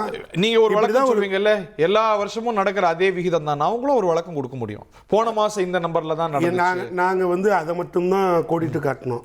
அவர் சொன்ன மாதிரி 6 மாதத்தில் நீங்கள் எத்தனை மாதம் வேணாலும் எடுத்துக்கோங்க. பத்திரிகையாளர் சொன்ன மாதிரி இவர் என்னவோ ஒரு 25 வருஷமாக ஐயா முதலமைச்சர் ஜோசப் தமிழ்நாட்டுக்கு போராட்ட களத்தில் இறங்கி ஏகப்பட்ட புரட்சியெல்லாம் பண்ணி அவர் மக்களோட உணர்வுகளை புரிஞ்சு அப்படியே அறிஞ்சு தெரிஞ்சு இப்போ ஆட்சிக்கு உட்கார்ந்த மாதிரி ஏச்சார் இந்த வைத்தறிச்சல்லாம் கிளப்புறீங்க எங்களை. நாங்கள் அதை பற்றி தான் பேசவே இல்லைன்ட்டோம். இதில் வேறு நாங்கள் வளர்த்து வச்ச நாட்டில் நீ வாழ்ந்துக்கிட்டு இருக்கீங்க சொகுசா. என்ன நடக்க போகுதுன்னு அப்புறம் பார்த்துக்குவோம். நாங்கள் அதுக்குள்ளலாம் வரல. ஏன்னா நீங்கள் தான் அப்படியே பகுத்தறிவை கண்டுபிடிச்ச மாதிரி, சுயமரியாதை கண்டுபிடிச்ச மாதிரி, சமூக நீதியை கண்டுபிடிச்ச மாதிரி, ஓடாத கிராமத்திலேருந்து எப்படிரா டவுனுக்கு ஒரு பையன் படிக்கிறதுக்கு வருவான், உட்றா பஸ்ஸான்னு சொன்ன மாதிரி, படிக்கிறதுக்கு பல்ப் இல்லைன்னா எப்படிரா படிப்பான், போடுறா 100 தந்தி கம்பத்தை சொன்ன மாதிரி அந்த பீரியடாக இது ஒன்றும் கிடையாது. அந்த பீரியடில் ஆண்ட தலைவன் கலைஞர், பேரறிஞர் அண்ணா. அப்போ அதனுடைய மாற்றம் வேறு. இன்றைக்கி எழுந்திரிச்சு நடந்தால் பனையூர்லேருந்து இங்கே செக்ரட்டரியேட்டுக்கு ஹெலிகாப்டரில் வரலாம்னு யோசனை ஓடிட்டுருக்கு. டிராஃபிக் பிரச்சனையை சமாளிக்க இது கூடு விட்டு கூடு பாஞ்சு யோசிக்கிறதெல்லாம் கண்டுபிடிப்பியோ இல்லை, அப்படியெல்லாம் தான் இப்போ பேச்சுவார்த்தை ஓடிட்டு இருக்கு. இதில் வேற ஐயா சொன்னார், ஒரு ரொம்ப இளமையான ஒரு மந்திரி சபையை பார்த்த மாதிரி. எங்களுக்கு அதெல்லாம் ஒன்றும் கஷ்டமே இல்லை சார். எங்களுக்கு யாருக்கும் எந்த கஷ்டமும் இல்லை. எம்ப்ளாய்மெண்ட் ஆஃபீஸில் வேலைக்கு பணம் கட்டிட்டு வெயிட்டிங் லிஸ்ட்டில் இருந்தாலும் எம்எல்ஏ ஆக்கி விட்டீங்க. என்ன சார், நான் சீரியஸாக சொல்லிக்கிட்டு இருக்கேன். நீங்கள் இன்னும் அதிர்ச்சியாக பார்க்காதீங்க. வேலையில்லா திண்டாட்டம் அவ்வளோ தலைவிரிச்சு அடித்தவங்க அப்படிதான் சார். அந்த கட்சியில் ஆள் எடுக்கிறதுக்கு மனு போட்டிருந்தாங்க. மனு போட்டிருந்த பட்டியலில் போட்ட ஆளுலாம் என்கிட்ட சீட்டு இல்லைன்னு சொன்ன ஆள்லாம் அங்கே போய் சீட்டு வாங்க. அது நீங்கள் பக்கத்தில் வேடிக்கை உட்காந்துருக்கு. யாரெல்லாம் நம்ம அதிகாரத்துக்கு போக மாட்டாங்கன்னு நினைப்போம், அந்த மாதிரி எளிய பின்புலத்துலேருந்து வந்திருக்காங்க. அப்படி நம்ம அமைப்பில் திமுகவில் அதிமுகவில் எவ்வளோ பேர் இந்த மாதிரி வர்றாங்க. நான் இப்போ யாரையும் எதையும் குறை சொல்ல, நீங்கள் சொல்லிட்டு குறை சொல்லல சார். நான் என்ன சொன்னேன், எம்ப்ளாய்மெண்ட் ஆஃபீஸில் வேலைக்கு பணம் கட்டிட்டு அப்படிப்பட்ட ஒரு எம்எல்ஏ எவ்வளோ பேர். நாங்கள் இதெல்லாம் விட கடந்த அந்த காலத்திலேயே ராம்நாடு ராஜாவை ஏற்று குதிரை வண்டி தங்க பணம் நிறுத்தணும். பாருங்க நீங்க இதெல்லாம் எந்த காலத்துக்கு போறீங்க பாருங்க. நாங்க இன்னைய வரைக்கும் நாங்க அந்த காலத்திலே புரட்சி பண்ணிட்டோம். இப்போ ஒண்ணும் இல்லை. ஆனா அவர் சொன்ன மாதிரி ஆய்வுக்கு போனார் பாருங்க. நல்ல ஆய்வு நடக்குது தமிழ்நாட்டில். மந்திரி எல்லாம் இலாக்கா எதுன்னு தெரியாமலே மாற்றி இலாக்காவை பேசுகிற ஆய்வு. நான் என்ன சொல்கிறேன், எம்எல்ஏக்களுக்கு முதல்ல பயிற்சி கொடுங்க, ப்ராக்டிக்கலாக பேசுவோம். எம்எல்ஏக்களுக்கு முதல்ல ட்ரைனிங் கொடுங்க, ஒரு தப்பே கிடையாது. புஷியானந்தை கூப்பிட்டு அவருக்கே ட்ரைனிங் கொடுக்கணும், ஒரிஜினல் அவருக்கும் ட்ரைனிங் கொடுக்கணும். இதெல்லாம் நடத்துங்க. மந்திரியை எப்படி இருக்கணும், எப்படி வழி நடத்தணும், என்னென்னலாம் பணி செய்யணும்னு சொல்லிக் கொடுங்க. ஒரு அம்மா எங்ககிட்ட இருந்த அம்மா தான், எங்ககிட்ட எங்கேயோ ஒர்க் பண்ண அம்மா, அங்கே ஒரு மந்திரியாக இருக்குது. அது வந்து டமார்னு 10 லட்சம் கோடியை எடுத்து சென்று விட்டார்கள்ங்குது. உங்கள்கிட்ட ஒர்க் பண்ணாங்களா? இந்த கீர்த்தனான்னு ஒரு அம்மா எங்கள் ஐடிவிங்களை எங்களோட சேர்ந்து பணியாற்றிய பெண் தான். அது அதனால் எங்களுக்கு ஒன்றும் வருத்தலாம் இல்லை. அதெல்லாம் எங்கள் ஆளுங்க தான். அது ஒரிஜினாவும் எங்கள் மந்திரி தான். அதனால் நாங்கள் இப்படியே கூட சொல்லிட்டு போயிடலாம், அது நாங்கள் அப்புறம் பார்த்துக்குறோம். பட் அது வந்து 10 லட்சம் கோடி எடுத்துகிட்டு போயிட்டாங்கங்குது. என்ன நடக்குது நிர்வாகம்? ஒரு எவ்வளோ தான் எடுத்துகிட்டு போனீங்க? ஏங்க அதை தான் நான் அந்த அம்மாட்ட கேட்குன்னு இருந்தேன். அத்தா அது ஏதாவது கண்டுபிடிச்சி ஒரு 10% 5% கணக்கு சொல்லு, மக்கள் நம்பிட்டோம். அதை விட்டுட்டு 10 லட்சம் கோடி இவங்க தூக்கிட்டு போயிட்டாங்கன்னு சொன்னீங்கன்னா இப்போ நீ எதுக்குமா அந்த இடத்துல உட்காந்துருந்த? நீ எங்களோட தானே இருந்த. பங்கு என்னம்மா உனக்கு தெரியாது? 10 லட்சம் கோடியில் 5% பார்த்தா கூட எங்கேயோ போகுதுன்னு. அது கூட பரவாயில்ல சார். இன்னொரு மந்திரி ஆய்வு நடத்த போகிறாரு. அவர் விஜய் ஜோசப் ஐயா கூட வந்து அவர் சினிமாவில் நடித்து அதில் டிராஃபிக் கான்ஸ்டபிளாக நடிச்சிருந்தார். டிராஃபிக் கான்ஸ்டபிளாக நடிச்சிருந்த ஆளத்துக்கிட்டு வந்து டிரான்ஸ்போர்ட்டுக்கு மந்திரியாக போட்டிங்க. அவர் நேராக போய் முந்தாள் அங்கே நின்று அவன் ஏதோ பஸ்ஸுக்கு ஏதோ பிரச்சனைன்னு கேட்குறான். அவர் நீ சாப்பிட்ட, நான் இன்னும் சாப்பிட்லங்கிறாரு. நீ சாப்பிட்டப்பா, நான் இன்னும் சாப்பிடல. இல்லை நீங்கள் மாற்றி சொல்கிறீங்க. அவர் சொன்ன அர்த்தம் வேற, நீங்க அதை அப்படியே ரிவர்ஸ்ல சொல்றீங்க. நோ நோ நோ, மன்னிக்கணும். நான் பிராக்டிஸ் நிறைய பார்த்தேன். அவர் வந்து முதல்ல நீங்க சொல்ற மாதிரி சொல்லி நான் சாப்பிடலன்னு. ஏங்க இப்படி கை காட்டுறீங்க. நீ சாப்பிட்ட, நான் வசதியா திருப்பீங்க பாருங்க. அவர் மந்திரி இப்போ ஒரு ஆய்வுக்கு போனார். ஒரு அறநிலையத்துறை அமைச்சர். லஞ்சத்தை நாங்கள் வந்து உட்கார்ந்து அடுத்த நிமிடமே ஒரிஜினல் சொன்னார். எந்த அதிகாரியும் வாங்கக்கூடாது, எந்த பிரச்சனையும் இருக்கக்கூடாது. அப்படி நடந்ததுன்னா அடுத்த நிமிடம் நடவடிக்கை எடுப்பீங்க. இந்த மிரட்டல், இந்த பயம்லாம் எல்லா அதிகாரிகளுக்கும் வரட்டும். நாங்கள் அதை வரவேற்கிறோம். சரி, மாற்றுக்கிறதுக்கே வேலை இல்லை. ஏன்னா அங்கே அந்த மிஷின் திருந்தட்டும், நீங்கள் திருத்துங்க. அது உங்களை திருத்துதா, நீங்கள் அதை திருத்துறீங்களாங்கிறத முடிவு 6 மாதத்துக்கு அப்புறம் பார்த்துக்கணும். ஆனால் இன்றைக்கி ஆய்வுக்கு போனீங்க, நீங்கள் அமைச்சர்னு தெரிஞ்சோ தெரியாமலோ ரைட்டு, லஞ்சமே வாங்கக்கூடாதுன்னு நீங்கள் வாங்கக்கூடாதுன்னு உத்தரவு போட்ட வண்டி அவன் 4000 ரூபா லஞ்சம் வாங்கிட்டான். அதுதானே எக்ஸ்போஸ் பண்ணுறாங்க நடவடிக்கை. தாங்க நான் சொன்னேன். அப்போ என்ன கண்டிஷனில் நீ வந்ததுக்கப்புறம் அந்த இலாக்கா இருக்குது, நீங்கள் போய் பக்கத்தில் அவங்க பொறுப்பா வெளிப்படுத்துகிறாங்க சார். நீங்கள் அமைச்சு பார்த்துட்டீங்க, எல்லாம் ரைட்டு. கீழே இருக்கிறவனையும் பார்க்குறீங்க, அங்கே இருக்கிற ஐயர் வாங்கினதையும் பார்த்துட்டீங்க. என்ன நடவடிக்கை நீங்கள் எடுத்துருக்கணும்? நடவடிக்கை எடுத்துருக்காங்க. ஏங்க ஒரு லெட்ரு எழுதி கொடு, விளக்கம் கொடு, என்ன எதுக்கு வாங்கின விளக்கம் கொடு. ஏங்க ஸ்ட்ரைட்டாக இவரே பேட்டி கொடுக்குறாரு. சாமி அர்ஜெண்டாக பார்க்கணுமா, ஒரு 4000 வெட்டு அப்படின்னு. என்கிட்ட கேஷாக இல்லை, அக்கௌண்ட் ஜிபே பண்ணவானு நம்பர் வாங்கி நம்பர் கொடுத்து நம்பர் போட்டு இவ்வளவும் நீங்கள் பண்ணுறீங்க.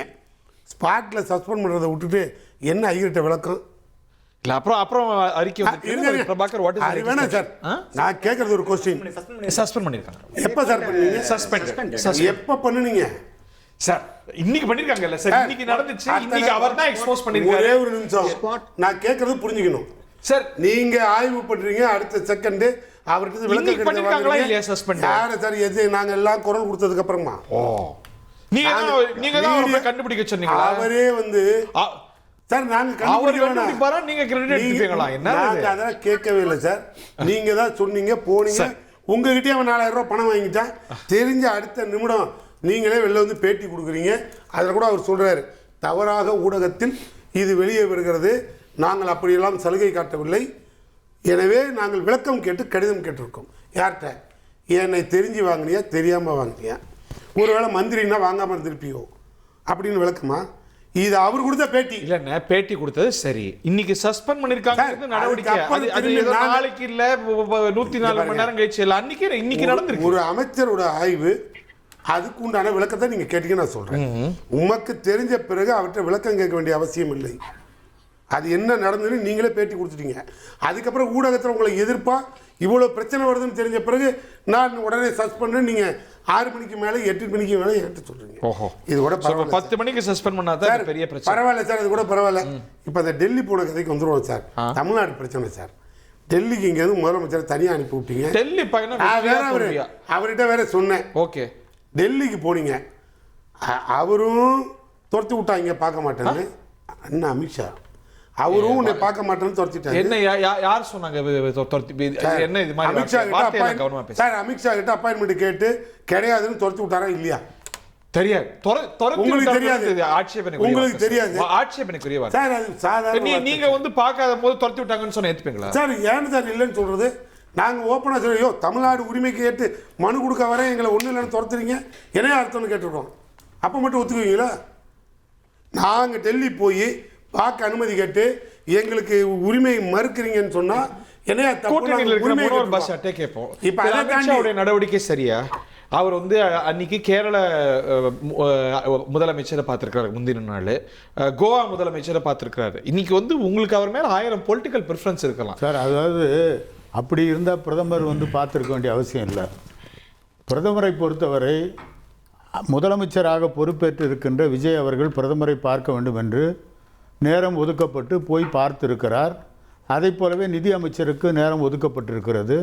அவரை சந்தித்து தமிழகத்தினுடைய நிதி தேவைகளை பற்றி பேசி மனுவை கொடுத்து பெறுவதற்கான முயற்சியில் ஈடுபட்டு இருக்கிறார். பாரத பிரதமரை பொறுத்தவரை அவரை கனிவோடு 2 பேரும் சிரித்த முகத்தோடு சந்தித்து பேசுகின்ற புகைப்படங்களை நாம் கண்கூடாக பார்க்கிறோம். அமித்ஷா அவர்களுக்கு வேறு ஏதாவது அப்பாயின்மெண்ட் இருந்திருக்கலாம், இவருடைய அப்பாயின்மெண்ட் கேட்டு இருக்கலாம், கேட்காமலும் இருந்திருக்கலாம். அதனால் அடுத்த முறை இப்போது சோனியா காந்தியை சந்திக்க போகிறாருன்னு எல்லா ஊடகங்கள்லையும் வந்தது. சோனியா காந்தி வீட்டில் விருந்துன்னு வந்தது. இப்போ நம்ம இனியன் தான் சொல்கிறார், அப்படிப்பட்ட ஒரு நிகழ்ச்சி கிடையாதுன்னும் போது அதை நம்ம எப்படி ஏற்றுக்கிறோமோ அதே மாதிரி அமித்ஷாவினுடைய அப்பாயின்மெண்ட் அவர் கேட்டாரா இல்லையா, அமித்ஷா இருந்தாரா கொடுத்தாரா இல்லையான்றதெல்லாம் நமக்கு தெரியாது. இவரை மட்டும் எப்படி கண்டுபிடிக்கிறது? டெல்லி பயணம் வெற்றியா எப்படி சார்? டெல்லியை பொறுத்தவரை முதலமைச்சராக பொறுப்பேற்று இருக்கின்ற விஜய் அவர்கள் மத்திய அரசாங்கத்தோடு ஒரு இணக்கமான உறவை உருவாக்க வேண்டும் என்ற நோக்கத்தோடு தான் பாரத பிரதமர் அவர்களை சந்தித்து தமிழகத்தினுடைய தேவைகளை கோரிக்கை மனுக்களாக கொடுத்திருக்கிறார். அதே போலவே நிதி அமைச்சரை சந்தித்து அந்த மெட்ரோ ரயிலுக்கு வர வேண்டிய பணம் மற்ற பணங்களை எல்லாம் கேட்டு பெற வேண்டும். ஒரு கோல்டு ட்ரீட்மெண்ட்டை மத்திய அரசு கொடுத்ததுங்கிற ஒரு பார்வை இணையத்தில் வருது, அது இல்லைன்னு நினைக்கிறீங்களா? இல்லை, அவர் ஒரு நேர மீட்டிங்கோடைய நேரத்தை சுட்டி காட்டுறாங்க. அமித்ஷா சந்திக்காத பற்றிய விமர்சனம். இல்லை, அமித்ஷா கிட்ட ஒரு அப்பாயின்மெண்ட் கேட்கவே இல்லைன்னும் போது அமித்ஷா ஏன் சந்திக்கணும்? அமித்ஷாவை பார்க்கணுன்னு அவர் விஜய் அவர்கள் முதலமைச்சர் அதுக்கான நேரத்தை கேட்டு அவர்கள் கொடுக்கவில்லை என்று சொன்னால் நீங்கள் சொல்வதில் நியாயம் இருக்குது. நேரமே கேட்காத போது அமித்ஷா சந்திக்கவில்லை என்று சொல்வதற்கான அவசியம் யார் சார் சொன்னது? கேட்டாருன்னு அவர் சொன்னாரா? இப்ப அதாங்க பிரச்சனை. விஜய் கேட்டாருன்னு சொன்னாரா? இப்ப பிரச்சனையே அதான். இல்ல ஏன் டெல்லி போனாரு, யாரை பார்க்க போனாரு? அவர் பார்க்கல, பிரதமரை பார்க்கணும்னு போனாரு. ஒரு பிரதமரை பார்க்கணும்னு போனாரு, நிதி அமைச்சரை பார்க்கணும்னு போனாரு. ஏன்னா தமிழ்நாட்டுக்கு நிதி பிரச்சனைகள் நிறைய இருக்கு. அதனால அதை சந்திச்சு தமிழகத்திற்கு பெற வேண்டிய நிதிகளை பெற வேண்டும் என்ற நோக்கத்தில் போயிருக்காங்க. வெயின் பிரபாகர் சார், இது ஒரு சக்சஸ்னு ட்ரீட் பண்ண முடியும். அதப்போ ஒரு கஸ்டமரி மீட்டிங், ஒரு கஸ்டமரி, பட் ஆனால் அதில் வந்து நிறைய விமர்சனங்கள் வருது. Of course in terms of governance பார்க்குறப்போ it's successful meet. In terms of கவர்னன்ஸில் ஒரு சிஎம் ஆக ஒரு பிஎம்ஐ பதவியேற்ற பிறகு ஒரு மாதத்துக்குள் கர்ட்டசி மீட்டை சந்திக்கிறாரு. அதில் ஒரு 10க்கு மேற்பட்ட டிமாண்ட்ஸ் வைக்கிறாங்க. அதில் மேகதாது இஷ்யூ உட்பட, இலங்கை மீனவர்கள் பிரச்சனை உட்பட ஒரு கஸ்டமரி தான். அது என்னென்ன இது வரைக்கும் தமிழ் தாய் வாழ்த்து உட்பட அதில் கோரிக்கையை வச்சிருந்திருக்காரு. நடந்தது வெறும் 10 நிமிடங்கள் நடந்திருக்கு. கான்ஸ்பிகுவஸ் ஆப்சன்ஸ் வந்து அமித்ஷாவோட மீட்டிங், சோனியா காந்தி ராகுல் காந்தியோட மீட்டிங், ரெண்டுமே தான் பொலிட்டிக்ஸ். இது ரெண்டு மற்ற பிரதமர் அவர்களை சந்திச்சதோ அல்லது நிதித்துறை அமைச்சர்கள் சந்திச்சதோ வந்து நிர்வாக ரீதியானது. In terms of governance, in terms of governance it's successful meeting. In terms of politics பார்க்குறப்போ தான் it plays a major role. Amit Shah அவர்களை வந்து நீங்கள் இன் டர்ம்ஸ் ஆஃப் கவர்னன்ஸில் வைக்க முடியாது, அவர் பொலிட்டிக்ஸில் தான் வைக்க முடியும். ஏனென்றால் இங்கே இருக்க என்டிஏ கூட்டணி கட்சிகள்லாம் கூட்டணி பேசுவதற்கு அமித்ஷா அவர்களை சந்திச்சார்களே ஒழிய பிரதமர் அவர்களை பொலிட்டிக்கல் டிசிஷன்ஸ் எடுக்கிறவர் அமித்ஷா அவர்களே. அப்போ அமித்ஷா அவர்களை சந்திக்கிறதா வந்து பொலிட்டிக்கல் கர்ட்டசி காலா இருந்திருக்கணும். அங்க சந்திக்கலன்றப்ப தான் விடி சதீஷன் சந்திக்கிறாரு, இவர் ஏன் சந்திக்கல? ஏனென்றால் இவர்களிடம் வந்து கூட்டணி பேச்சுவார்த்தை முன்னாடி நடந்தது அப்படின்னு ஒரு பேசப்பட்டது. அதாவது ஏறத்தாழ யார், பிஜேபியா? பாஜகவும் பேசியிருக்காங்க, அதிமுகவும் பேசினாங்கன்றது ஒரு முறை அல்ல. கரூர் சம்பவத்துக்கு முன்பு ஒரு முறை பேசப்பட்டது, கரூர் சம்பவத்துக்கு பிறகு ஒரு முறை பேசப்பட்டது, தேர்தலுக்கு முன்பாக, தேர்தல் தேதி அறிவிப்புக்கு முன்பாக ஒரு மாதத்துக்கு முன்பு பேசப்பட்டது. அதிமுக கூட்டணி செல்லலாமா என்று தாவேக்கினர் வந்து ஒரு மாவட்ட செயலர் கூட்டம் நடந்தது, வாட்ஸ்அப் கால் நடந்தது, இமீடியட் அர்ஜென்சியாக ஒரு காலையில் ஒரு 11-12 மணிக்கு வாட்ஸ்அப் கால் நடந்தது. அதில் பெருவாரியான மாவட்ட செயலாளர்கள்லாம் ஆதரவு தெரிவித்தாங்க. இந்த 3 காலகட்டங்களும் பேசப்பட்டதில் ஒரு காலத்தில் ஒரு பீரியடில் மத்தியில் இருந்து நேரடியாக பேசியிருந்திருக்கிறார்கள். விஜய் அவர்களுடன் நேரடியாக ஒரு பேச்சுவார்த்தை நடந்திருந்திருக்கிறது, அல்லது விஜயோட குழு நேரடியாக பேசியிருந்திருக்காங்க. அதில் அவர்கள் கேட்கப்பட்ட தொகுதிகள் வந்து அவரோட டிமாண்ட்ஸ் வந்து மீட் பண்ண முடியல. அதிமுக தலைமையிலான என்டிஏனால விஜய் அவர்களின் டிமாண்ட்ஸை வந்து மீட் பண்ண முடியல அப்படின்றதுல ஒரு கசப்பான உறவு அவர்களிடம் இருக்குது அப்படின்றது உண்மை. அதனால தான் அவர் வந்து இதுவரைக்கும் நீங்கள் பார்த்தீங்கன்னா திராவிட கழகத்தின் வீரமணி அவர்களை சந்திச்சிருக்காரு. அதாவது அரசியல் எதிரின்னு சொல்லப்பட்ட திமுகவின் தலைவர் மு.க. ஸ்டாலின் அவர்களையும் எதிர்க்கட்சி தலைவர் உதயநிதி ஸ்டாலின் அவர்களை கூட சந்திச்சிருக்காரு. ஆனால் இங்கே தமிழ்நாட்டில் எடப்பாடி பழனிசாமி அவர்கள் அதிமுக பொதுச் செயலாளர் அவர்களை சந்திக்கல, டெல்லி பாஜகவின் தலைமை ஹோம் மினிஸ்டர் அமித்ஷா அவர்களையும் சந்திக்கல. ஒரு கசப்பு இருக்குன்னு நீங்க கருதுறீங்க? இப்ப உங்க கருத்துங்கிறது நீங்க இன்டர்பிரட் பண்றது இபிஎஸ் அவர்களுக்கும் விஜய் அவர்களுக்கும் மற்ற எல்லா தலைவர்களை விட ஒரு கசப்பு உருவாயிருக்கு அப்படின்றது. ஏன்னா வந்து நீங்க எல்லாரையும் சந்திக்கிறீங்க, வைகோவில் சந்திக்கிறீங்க, உங்களை அரசியல் எதிரின்னு சொன்ன, அதாவது மன்னர் ஆட்சின்னு சொன்ன திமுக தலைவர்களை சந்திக்கும் பொழுது எடப்பாடி அவர்கள் மீது வேற என்ன வெறுப்பு இருக்க முடியும்? ஓகே, ஏங்க ஒரு பத்திரிகையாளர் அவர் ஒரு கற்பனையில் சொல்லிக்கிட்டு இருக்க மாதிரி எனக்கு தெரியுது. எனக்கு என்னன்னா, ஏன் எடப்பாடியை சந்திக்கலைன்னா ஏங்க சிவி சண்முகத்தை போய் சந்திச்சாரு? பாய் சேமத்தில் இங்கேருந்து சிவி சண்முகம் வீட்டில் போய் சால்வை போற்ற வேண்டிய அவசியம் என்ன? பார்ட்டியை 2 ஆக்கி பாதியை உடச்சி கூப்பிட்டு வர்ற அளவுக்கு ஆதவ ஒரிஜினாவும் புஷியானது பேச்சுவார்த்தை நடத்தி கூட்டிகிட்டு வந்துட்டீங்க. இப்போ அதில் உங்களை நம்பி வந்தவங்க இந்த கம்யூனிஸ்ட் இவங்களும் கொடுத்த நெருக்கடியில் அவங்க 25 பேர் நடுரோட்டில் விட்டு வந்துட்டீங்க. அப்போ இந்த 25 மந்திரி சபையில் இடம் வருவோம், ஒரு 4 மந்திரி கிடைக்குன்னு ஆளுக்கு 4 எம்எல்ஏ கூப்பிட்டு வந்தாலும் நடுரோட்டில் நிற்கிது. வழி இல்லாமல் திரும்பி இங்கேருந்து வேலுமணி எடப்பாடி வீட்டுக்கே திரும்பி போயிடுச்சு வண்டி. இது ரெண்டும் எங்கே போகிறதுன்னு தெரியாமல் நடுரோட்டில் நிற்கிது. எப்படி அவர் போய் இவரை பார்ப்பார் எடப்பாடியை? இதில் எடப்பாடிக்கு இவருக்கு என்ன ஒரு பேச்சுவார்த்தைலாம் இங்கே இல்லைங்க. அதெல்லாம் இவரோட ஆட்சி அன்பேலன்சிங்காக இருக்கும்போது வேற லைனில் போயிடுச்சு, சூட்கேஸ் வழியாக. ஆதாரம் என்னங்க? இதெல்லாம் ஆதாரத்தோட எடுத்து வச்சுட்டு வர முடியும்? சரி, அப்படிதான் சொல்றீங்கல்ல. இவ்வளோ பிரச்சனை நடக்குது, ஒரு தாவேக்கா யாராவது ஒரு ஆள் வந்து பகிரங்கமாக அரசியல் ரீதியாக ஒரு பேட்டி கொடுக்கட்டும், ஆட்சி ரீதியாக ஒரு பேட்டி கொடுக்கட்டும். டெல்லி போனதுக்கும் கதை தெரியல. அண்ணன் வேற உட்காந்து அமித்ஷா கிட்ட கொடுக்கவே இல்லைங்க அப்பாயின்மெண்ட்னாரு. இவர்கிட்ட கேட்டிருந்தா கூட வாங்கி கொடுத்துருப்பாரு. இல்லை, அவர் கேட்டால் இவர் தலைவரையும் பார்க்கல, ஜி.கே. வாசனையும் பார்க்கல. ஏன் ஜி.கே. வாசனை பார்க்கல? அவர் என்ன சாதாரண தலைவரா? சைக்கிளில் டெல்லி போனவர். அவர் என்ன சின்னத்தில் சைக்கிளில் இருந்து உங்களை ஆட்சியில் உட்கார வச்சவர். அதான சைக்கிள்லேயே வந்தவர். அவர் அப்படிப்பட்ட ஒரு தலைவனையே இவங்க பார்க்கல. சோனியா காந்தியை பார்க்கல சார். அது பாருங்க, நிர்வாக ரீதியான சோனியா காந்தியை பார்க்காத காரணம் மேகதாது அணை பிரச்சனை. சிவகுமாரை சிஎம் ஆக்குறாங்க. அந்த சூழ்நிலையில அவங்கள போய் சந்திச்சா இந்த தர்ம சங்கடம் உங்களோட பாருங்க, உங்களோட உறவே தர்ம சங்கடம்.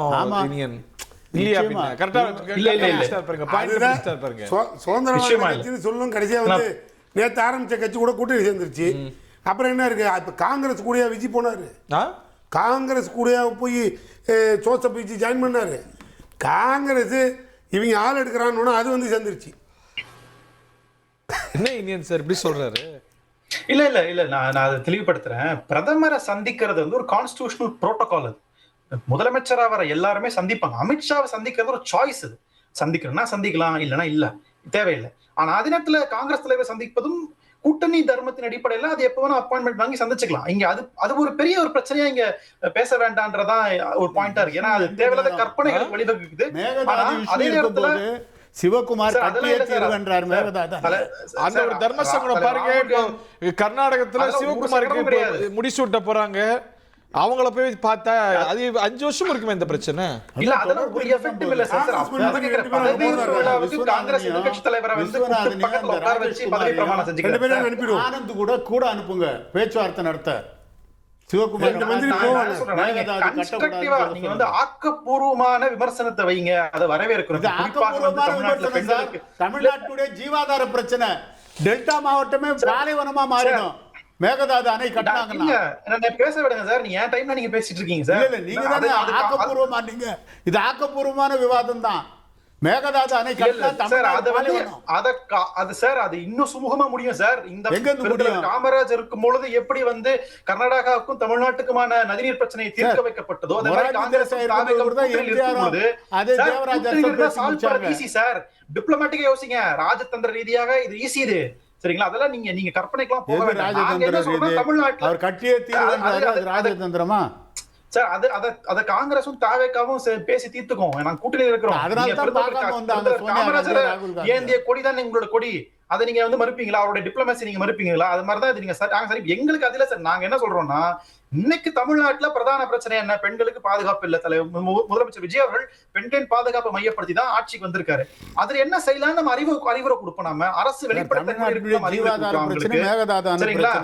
சார் அதுவும் அதை நாங்க டிப்ளமேட்டிக்கா ஸ்டால் பண்ணிக்கிறோம் சார். நாங்க சார் அது நீங்க இத பத்தி பேசுங்க. நீங்க முதலமைச்சர் விஜய் பத்திரிகையாளரை சந்திக்கணும்னு சொல்லுங்க. இந்த மாதிரி பாசிட்டிவான விஷயங்கள் நீங்க சொல்லுங்க, அறிவுரை கொடுங்க. ஏன்னா இவங்க புதுசா வந்திருக்காங்க. நடந்திருக்கு சார் அது நடக்க கூடாதுன்னு சொல்லுங்க சார். அது நடக்க கூடாதுன்னு சொல்லுங்க. அரசாங்கம் சொல்லுங்க. எதிர்காலங்கள்ல இல்ல நீங்க வந்து ஏன் வந்து அமித்ஷாவை பார்க்கலன்ற விவாதத்துக்குள்ள போறீங்க? மேகதாதுக்கு போறீங்க. தமிழ்நாட பத்தி பேசுங்க சார். நீங்க சார் மேகதாது தமிழ்நாட்டுல அவங்க புதுசா வந்திருக்காங்க சார். அரசு அதை நம்ம சப்போர்ட் பண்ணி நம்ம வந்து அறிவுரை சொல்லி நம்ம அடுத்து என்ன பண்ண யோசிக்கலாமே. நம்ம அதை விட்டு நீங்க வந்து இல்லாததெல்லாம் பேசிட்டு இருக்கீங்க. எது இல்லாது? மேகதாது அணை பிரச்சனை இல்லாத பிரச்சனை. ரெண்டு பேரும் கலந்து பேசி போய் பார்த்துட்டு வருவோம். அமித்ஷா இல்ல மேகதாது அணை வந்து தமிழ்நாட்டுடைய ஜீவாதார பிரச்சனை சார். நிச்சயமா சார். சார் அது டிப்ளமேட்டிக் பிரச்சனை. எத்தனை வருஷமா நடந்துருக்கு? டிப்ளமேட்டிக்ன்றீங்க. காங்கிரஸ் ஆட்சி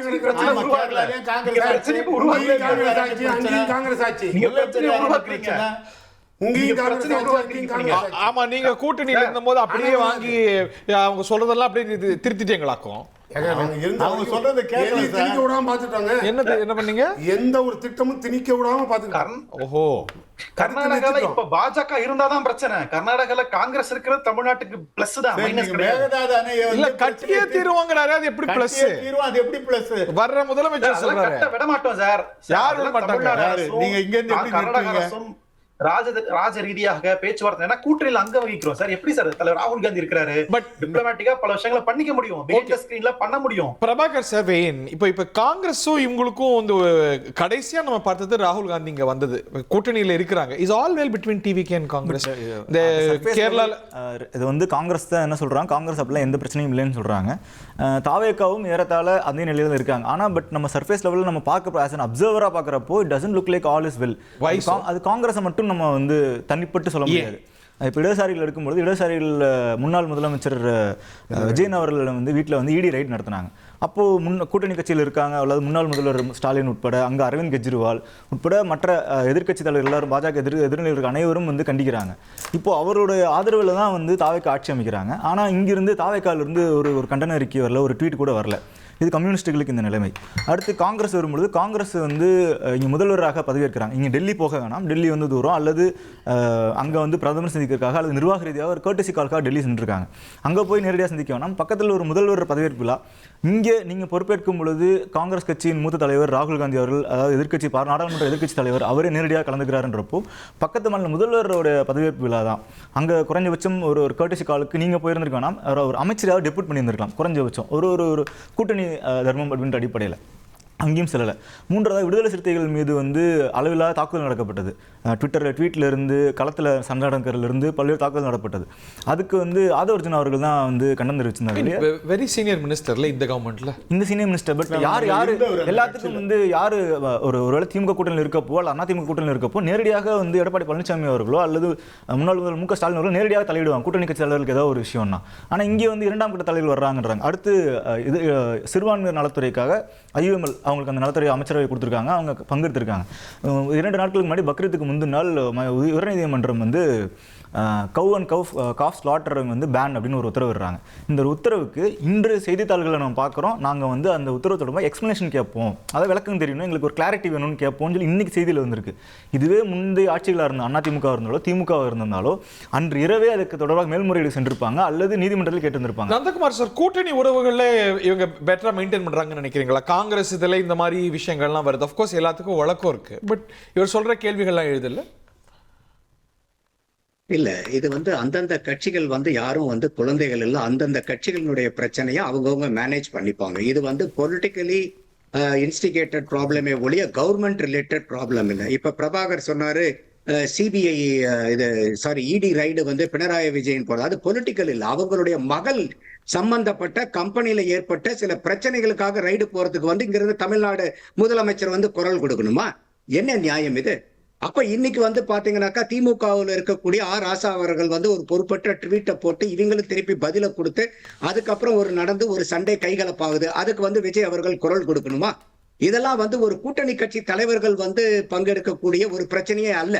அது அந்தந்த கட்சி வந்து அவங்கவுங்க பார்த்துப்பாங்க. இதுல அடுத்தது வந்து பாத்தீங்கன்னாக்கா இப்ப இந்த கவுஸ்லாட்டரை பத்தி பேசினாரு பிரபாகர். இந்த கவுஸ்லாட்டருங்கிறங்க இது வந்து ஏற்கனவே இருந்த 2 தடவை சுப்ரீம் கோர்ட் ஜட்ஜ்மெண்ட் வந்திருக்குது. இதுல நம்ம தமிழ்நாடு அனிமல் பிரிசர்வேஷன் ஆக்ட்ல இருக்குது. 10 வருஷத்துக்கு கீழே இருக்கக்கூடிய அனிமல்ஸ் வந்து unless and otherwise it is injured or it is non capable of any productivity, இது வந்து சர்டிபிகேஷன் இல்லாம பண்ண முடியாது. நந்தகுமார் சார், அதுல வந்து எந்த பிரச்சனையும் கிடையாது, அது அப்படியே தான் தொடரும். ஆனா அதன் மீறி it is a blanket ban தான். அந்த உத்தரவு படிக்கிறப்போ blanket banன்றது தான் அர்த்தம் புரியுது. நீங்க சொல்றது ஆல்ரெடி எக்ஸிஸ்டிங் தான், அதை ஏத்துக்கொள்கிறேன் நான். ஆனா சமீபத்தில் அந்த உத்தரவு வந்து blanket ban-ஆக தான் இருக்கிறது. இல்ல பேங்கட் பிளான் எதுக்காக கொடுக்குறாங்கன்னா அவங்க தெளிவா கொடுக்கறது வந்து இந்த cow slaughter and calf slaughter வந்து not only on Bakrid on all the remaining டேஸ்ங்கிறத ஜட்ஜ்மெண்ட்ல தெளிவா கொடுக்குறாங்க. அதுல 2 சுப்ரீம் கோர்ட் ஜட்ஜினுடைய மேற்கோளிட்டு காமிக்கிறாங்க. ஒரு பாம்பே இதே மாதிரி தமிழ்நாடு அனிமல் பிரிசர்வேஷன் ஆக்ட் மாதிரி அங்க பாம்பேக்கு இருக்கு, அதை டீவியேட் பண்ணி ஒரு ஆக்ஷன் எடுக்கிறது, அதுக்கும் சுப்ரீம் கோர்ட் வந்து ஸ்குவாஷ் பண்ணுது. So sighting all the legal proceedings நம்மளுடைய மாநிலத்திலயும் வந்து பாத்தீங்கன்னா மில்ச்சி அனிமல்ஸை வந்து நீங்க ஸ்லாட்டர் பண்ணக்கூடாதுங்கிறது ஏற்கனவே கவர்மெண்ட் ஆர்டரே இருக்குது. 76ல வந்த ஆர்டர். சோ அந்த ஜட்ஜ்மெண்ட் எடுத்து நீங்க ஃபுல்லா படிச்சு பாத்தீங்கன்னாவே தெரியும். It is a very normal language படிக்கிறதுக்கு அது படிச்சாங்கன்னா that judgment was very clearly simply to be understood sir. So அதுல வந்து ஒரு பெரிய சேலஞ்ச் இருக்கிற மாதிரியே தெரியல. இப்படிதான் வந்து ஒரு சட்டத்துக்கு வந்து ஒரு நேர்மையா வரக்கூடிய தீர்ப்புகளை கூட வந்து அது சட்டத்துக்கு புறம்பா வந்த தீர்ப்பு மாதிரி ஏற்கனவே இந்த திமுக அரசாங்கம் வந்து இன்ஸ்டிகேட் பண்ணிக்கிட்டே இருந்தாங்க based on religious matters. அது வந்து இப்ப இருக்கக்கூடிய தாவேகா பண்ணணுங்கிற அவசியம் கிடையாது. Point taken sir, point well taken. இன்னைக்கு வந்து அந்த மேகதாது டேம் பத்தி பேசுறாங்க. ஒரு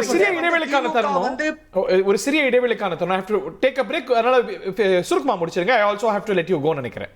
சுருக்கமா முடிச்சிருங்க. இல்ல இப்ப இதே வந்து மேகதாது அணையில வந்து ஐயா சிவகுமார் அவர்களை திமுக இங்க கொண்டு வந்து பிரச்சாரம் பண்ணிட்டு இருந்தாங்களே. திரு சூர்யா வச்சு கொண்டு கேட்க வரும்போது இவங்க சிவகுமார் வந்து உங்களோட இருந்தா நல்ல சிவகுமார், இப்ப கெட்ட சிவகுமாரா?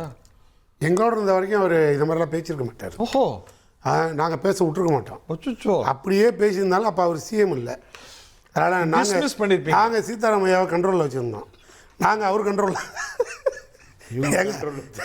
சரியா இருந்ததுங்க. அதுக்காக சொன்னாங்க நீங்க ஏதாவது சிரிச்சு நீங்க என்ன கண்ட்ரோல், அதனால சரியா இருந்தது. இப்ப பாரு வந்து உட்கார்ந்தவொடனே நேரம் சரியில்லை, அதை மாற்றி விட்டுட்டு இவரு வர்றாரு. வரும்போதே சொல்லிட்டார் கட்டியே தீர்வுட்டாரு. நாங்களும் முடிவு பண்ணிட்டோம். எல்லா நேரமும் அதாங்க சொல்லி நாங்களும் இப்போ முடிவு பண்ணிட்டோம். 2 மந்திரியை கூட்டிட்டு போய் நீ தடுத்தே தீரணும். ஏன்னா காங்கிரஸ் மந்திரி 2 வச்சிருக்கோம்.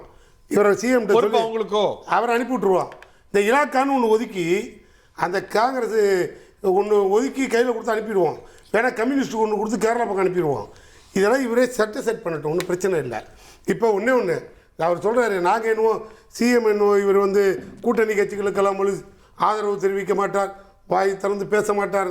ஐயா அவர் எதுக்கும் பேச மாட்டார், நாங்கள் அது கூட போல. ஆனால் நாங்கள் எங்கள் ஆட்கள் வந்து யாரும் தேவையில்லாமல் எங்ககிட்ட இருந்து ஆதரவு நிலைப்பாடோடு போனாலும் நாங்கள் யாரும் சீண்டி பார்க்கல. ஒரே ஒரு உதாரணம் உங்களுக்கு சொல்றேன். சீண்டாததா சார், நாங்கள் யாரையும் சீண்டி பார்க்கல சார். உணர்வுகளை வெளிப்படுத்தணும் பார்த்தீங்க சார், உணர்வுகளை வெளிப்படுத்தணும். அது கொச்சையா அசிங்கமா? உங்களுக்கு புரிதல் இல்லைன்னா கொச்சையா பேசுற வசனத்தெல்லாம் விட்டுட்டீங்க. இப்போ நாங்கள் பேசும்போது உங்களுக்கு கண்ணுக்கு கொச்சையா தெரியுது. புத்தகத்தில் இருந்ததெல்லாம் விட்டுட்டீங்க, எல்லாரையும் எடுத்துட்டீங்க. பெரியார் பேசுனதெல்லாம் தூக்கி பின்னால் அட்டப்படத்தில் வச்சுருப்பீங்க, ஏற்றுக்குவீங்க, இப்போ விட்டுருவீங்க எங்களை. உதாரணம் நாங்கள் காட்டினோம், இது அப்புறம் கூட வச்சுக்குவோம். இப்போ நாகப்பட்டினத்தில் ஜவஹர் உள்ள ஒரு பேட்டி கொடுத்தாரு பெரிய மனிதர். ஒரு பேட்டி ஒன்று கொடுத்துருக்காரு. என்ன சொன்னார்? இப்போ நாங்கள் இதை மாதிரி எல்லாரும் மாதிரி மந்திரி ஆகிட்டாங்க, நாங்களும் தனியாக ஒரு சின்னத்தில் நின்றுருந்தால் மந்திரி ஆகிருப்போம், இனிமேல் உதயசூரிய சின்னத்தில் நிற்க மாட்டோம் அப்படின்னு இவர் ஒரு பெரிய மனிதர் எங்கள் சின்னத்தில் நின்று ஜெயிச்சுவிட்டு ஒரு 10 நாள் கூட வந்து இனிமேல் உதயசூரிய சின்னத்தில் நிற்க மாட்டோம் அப்படின்னு சொன்னால், அந்த உதயசூரியன் சின்னம் அடையாளம் காட்டப்பட்ட ஒருவர் தான் இந்த பிறை, மறந்துடக்கூடாது. அப்போ என் தொண்டனுக்கு எப்படி இருக்கும்? அவன் அடித்தான் ஒரே ஒரு போஸ்ட்டு, ஒரே ஒரு முருகன் ஒருத்தர் நாகப்பட்டினத்தில் போஸ்ட் ஓட்டினார். ஐயா நீ பின்னாலேயே ரிசைன் பண்ணுற, இப்போயே கூட உதயசூரியன் சின்னம் வேண்டாம், ரிசைன் பண்ணிவிட்டு நீங்கள் உங்கள் சின்னத்தில் போய் நில்லுங்கன்னாரு. இது எங்களோட கருத்து. இதில் என்ன தப்பு? என் தொண்டனோட வெளிப்பாடு. இப்படி தான் அண்ணன் ராஜாவாக இருந்தாலும் திமுகவுக்கு ஒரு தொண்டனாக தான் முதல்ல. சூர்யா வெற்றி கொண்டானும் ஒரு தொண்டன் தான், அதே அங்கே ஏகேஎஸ் முருகனும் ஒரு தொண்டன் தான். தொண்டனோட கருத்தை நாங்கள் வெளிப்படுத்துகிறோம். ஓகே, ஆனால் அதில் என்ன உங்களுக்கு துரோகம் பண்ணிட்டு போன ஆளுங்களுக்கு தானே அந்த வருத்தம் வரணும். இப்போ ஒரு நீங்கள் தான் துரோகமே புதியவர்கள் அப்படின்னு பார்க்குறோம். பட் ஆனால் நிறைய பொலிட்டிக்கல் மாஸ்டர் ஸ்ட்ரோக்ஸ் பண்ணியிருக்காங்கல்ல. திமுக கூட்டணி அப்படியே இங்கே பேர்ந்து வந்திருக்கு, அதிமுகவில் இங்கே வந்துட்டு இருக்கிறாங்க. அதிமுக அதில் சவால். இது வந்து ஒரு கோஇன்சிடென்ஸா இல்லை அவங்களுடைய அரசியல் மாஸ்டர் ஸ்ட்ரோக்காக பார்ப்பதா பிரபாகர்? இல்லை, அவங்களோட மாஸ்டர் ஸ்ட்ரோக் கிடையாது. நீங்கள் பவர் வந்ததுக்கப்புறம் இயல்பாக வருவாங்க. இந்த கூட்டணி திமுக கூட்டணியில் power is a binding force. ஏறத்தாழ வந்து நார்த்தில் எல்லாம் விசாரிக்கும் போது திமுகவுடன் இவ்வளோ கூட்டணி கட்சிகள் இருக்காங்களேன்றப்போ, அப்போது இது வந்து நார்த்தில் ரொம்ப இயல்பு. இவ்வளோ கட்சிகள் சேர்றப்போ எந்த கட்சிகள் வெற்றி வாய்ப்பு அதிகமாக இருக்குன்னு நினைக்கிறாங்களோ அவங்கள நோக்கி கட்சிகள் நகர்றது இயல்பு. பட் இதெல்லாம் நினைத்து கூட பார்த்துருக்க முடியாது. இல்லை விசிகவோ காங்கிரஸோ விடுதலை சிறுத்தைகளோ திமுகவோட அவங்க நிரந்தரமான தோழமை அப்படின்னு பார்த்ததில்ல. இன்னைக்கு DMK look for new strategy, new alignments. Matter of survival for everybody அப்படின்றதான். அது அரசியல் கட்சிகளுக்கும் பொருந்தும், தனி நபர்களுக்கும் பொருந்தும். பட் இந்த உறவு நீடிக்கும் நினைக்கிறீங்களா? விசிகா அவங்கெல்லாம் இன்னைக்கு இல்லைங்க 5 வருஷம் எங்களால் பிரச்சனை வராதுங்கிறாங்க. ஒரு சஸ்பிஷன் இருக்கும், அவங்கள நம்பி இருக்கிறது பிரச்சனை அப்படின்னு நினைக்கிறாங்களோ, அதனால தான் அதிமுகலேருந்து இன்னொரு பஃபரை தேடுறாங்களோ? நிச்சயமாக. ஆனால் அந்த பஃபர் வந்து முழுமையாக எடுக்க முடியாது. அவங்க 107 இருக்காங்கன்றப்போ பஃபர் என்ன, உங்களுக்கு குறைஞ்சது ஒரு 11 பேர் வேணும். நீங்கள் 11 அதிமுக எம்எல்ஏக்கள் திரும்ப இங்கே வருவாங்களா, 11 பேரை எடுக்க முடியுமான்றது it's a big question. But அந்த டவுட் இருக்கா, இல்லை சஸ்பெக்ஷன் இருக்கா, அல்லது ஒரு இன்செக்யூரிட்டி இருக்கான்னு கேட்டால் yes, of course there is an insecurity. Because இடதுசாரிகள் ஆகட்டும், விடுதலை சிறுத்தைகள் கட்சியாகட்டும், இவங்க தொடர்ச்சியாக வந்து விமர்சனம் வச்சுக்கிட்டே இருக்காங்க. இல்லை இவங்களுக்கும் டியூவல் லாயல்ட்டிஸ் இருக்கா, இல்லை இவங்க பரிபூர்ணமாக இந்த பக்கம் வந்துடுறாங்களா? பரிபூர்ணமாக வந்துட்டாங்கன்னு சொல்லி ஐடியாலஜிக்கல் அவங்களுக்கு பிரச்சனை இருக்கும்ல. உதாரணத்துக்கு அதிமுக நீங்கள் வரும்பொழுது எல்லாருமே அது வந்து சரி இருக்காதுன்னு கண்டிக்கிறாங்க. எஸ்எஸ் பாலாஜி உட்பட இடதுசாரிகள் விடுதலை எஸ்எஸ் பாலாஜி கண்டிக்கிறாரு, இடதுசாரிகளுக்கு ஸ்பீ சண்முகம் அவர்கள் சொல்கிறாங்க, வீரபாண்டியன் அவர்கள் சொல்கிறாரு.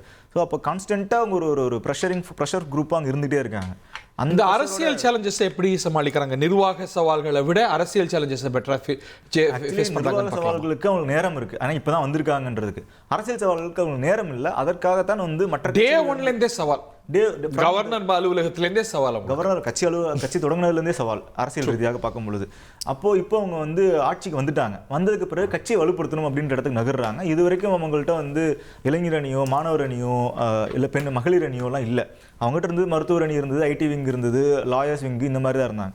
ஸோ தற்போது கட்டமைப்பை வந்து வலுப்படுத்தணுன்ற முயற்சியில் இப்போ ஈடுபட்டிருக்காங்க. அதுக்கு தலைமையாக வந்து மூத்த அமைச்சர் செங்கோட்டையன் அவர்களை அமர்த்தியிருக்காங்க. அவர் வந்து ரிவ்யூ மீட்டிங்ஸ் நடத்திட்டு இருக்காங்க. இப்போ அடுத்து வந்து இளைஞர் அணி, மகளிர் அணி, இவர் தொழிற்சங்கங்கள்லாம் இப்போ அண்ணன் குறிப்பிட்டிருந்தாரு. பெரும்பாலும் இவங்ககிட்ட தொழிற்சங்கமே இல்லை. நந்தகுமார் அவர்கள் குறிப்பிட்டிருந்தாரு, தொழிற்சங்கங்களே வந்து தாவேக்கா டைம் இல்லை, மற்ற கட்சிகளிடம் தான் இருக்குன்னு. அதெல்லாம் அடுத்தடுத்து உருவாக்க போகிறாங்க. ஏன்னா ஆட்சியில் இருக்க கட்சின்றப்போ அரசியல் ரீதியாக எதிர்கொள்வதற்கு இது அனைத்தும் தேவைன்றப்போ அவங்க ரீஸ்ட்ரக்சரிங் ஃபேஸில் இருக்காங்க. Point well taken sir. இன்னைக்கு அவங்க முன்னாடி இருக்கக்கூடிய ஆகப்பெரிய சவால் நீங்கள் கருதுது? இந்த ஆட்சியை பொறுத்தவரை நம்முடைய சூர்யா வெற்றி கொண்டான் தலைவர் வாசனை சந்திக்கவில்லை என்று சொன்னார். எங்களை பொறுத்த சூர்யா வெற்றி கொண்டான் தலைவர் வாசனை விஜய் சந்திக்கவில்லை என்று சொன்னார். விஜய் சொன்னார், ஓகே ஓகே, அவர் சந்திக்கவில்லை என்று சொன்னார். எங்களை பொறுத்தவரை தமிழக வெற்றிக் கழகத்தை உருவாக்கி அவர்கள் பொதுக்குழு நடத்துவதற்கு தமிழகத்திலே யாரும் மண்டபமே கொடுக்காத சூழ்நிலையிலே தலைவர் வாசன் பேசி ராமச்சந்திரா கன்வென்ஷன் சென்டரை பெற்றுத்தந்தவர் திருவான்மூர் தலைவர் வாசன். அங்கே தான் அவருடைய பொதுக்குழுவே நடந்தது. அதனால் அவர் எங்களை சந்திக்கணும்னு நாங்கள் எதிர்பார்க்கல. எங்களை பொறுத்தவரை அவர் முதலமைச்சராக வந்திருக்கிறார். நல்ல ஆட்சி தமிழகத்திற்கு தர வேண்டும் என்பதுதான். இன்றைக்கு அப்படியே மந்தையாக கூட்டமாக போய் சேருவதை பார்க்கின்ற பொழுது எனக்கு 1996ஆம் ஆண்டு மக்கள் தலைவர் மூப்பனார் தமிழ் மாநில காங்கிரஸை உருவாக்கி திராவிட முன்னேற்றக் கழகத்தோடு கூட்டு வைத்து திராவிட முன்னேற்றக் கழகம் ஆட்சி அமைத்ததற்கு பின்னால் சத்தியமூர்த்தி பவனத்திலே கூட்டமாக வந்து பல்வேறு அரசியல் கட்சிகளில் இருந்து வந்து சேர்ந்தவர்கள். மரியாதைக்குரிய சபாநாயகர் ஜேசிடி பிரபாகரனுக்கு நன்றாக தெரியும். ஏனென்றால் அவர் அன்றைக்கு தமாகவில் வந்து இணைந்து தலைவர் மூப்பனாருடைய தனிச் செயலாளராக இருந்தார். ஆக அந்த நினைப்பு தான் எனக்கு வருகிறது. ஆனால் 98 பார்த்தால் திரும்பி பார்த்தால் வந்து சேர்ந்தவர்களே காணாமல் போய்விட்டார்கள். ஆக அதிகாரம் எங்கே இருக்கிறதோ அங்கே தேடி செல்வது வழக்கமாக இருக்கிறது. பல்வேறு கட்சிகளை சேர்ந்து பல்வேறு கட்சிகளில் இருந்து இப்பொழுது தாவேகாவுக்கு வருகின்றவர்கள் நாளைக்கு தாவேகாவினுடைய மவுசு குறைந்தால் வேறு கட்சிக்கு ஓடி விடுவார்கள்.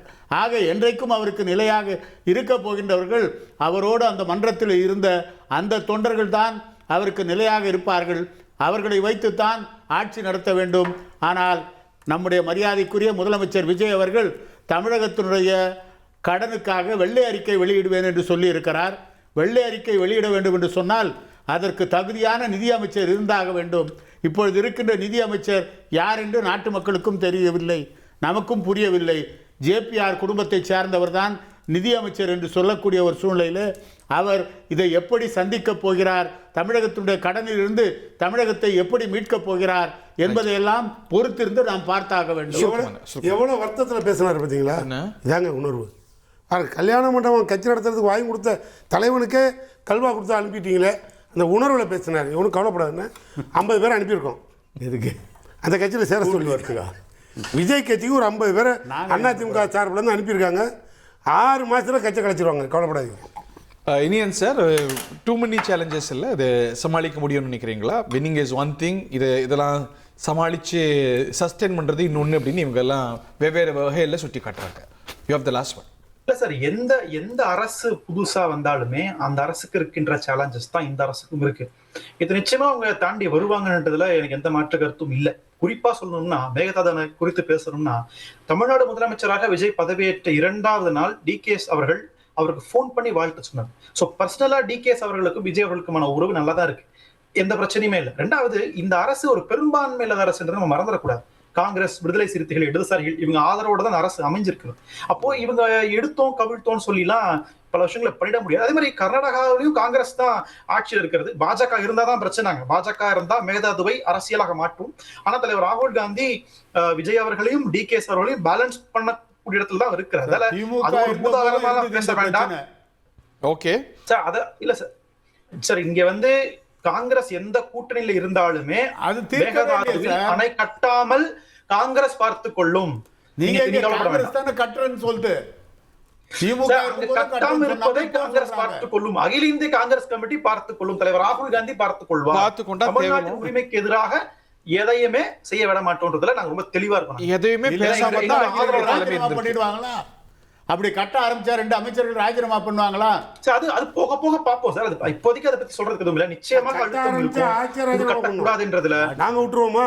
நீங்க போராட்டம் உறுதியாக சேர்ந்து அப்புறம் என்ன இல்ல, உறுதியாக சேர்ந்து போராடிவாங்க. அதுக்கான மாவட்டம்ல ஓகே பாப்போம், பூர்வமான விமர்சனங்களை வைப்போம். நாம கருத்து ஓகே பார்ப்போம். ஆக்கப்பூர்வமா என்ன நடக்குது, நம்பிக்கையோடு இருப்போம். Let's be optimistic, cautiously optimistic. பார்ப்போம். நிகழ்ச்சியில் பங்குண்ட விருந்தினர்கள் அனைவருக்கும், பார்த்த நேயர்கள் அனைவருக்கும் நன்றி, வணக்கம்.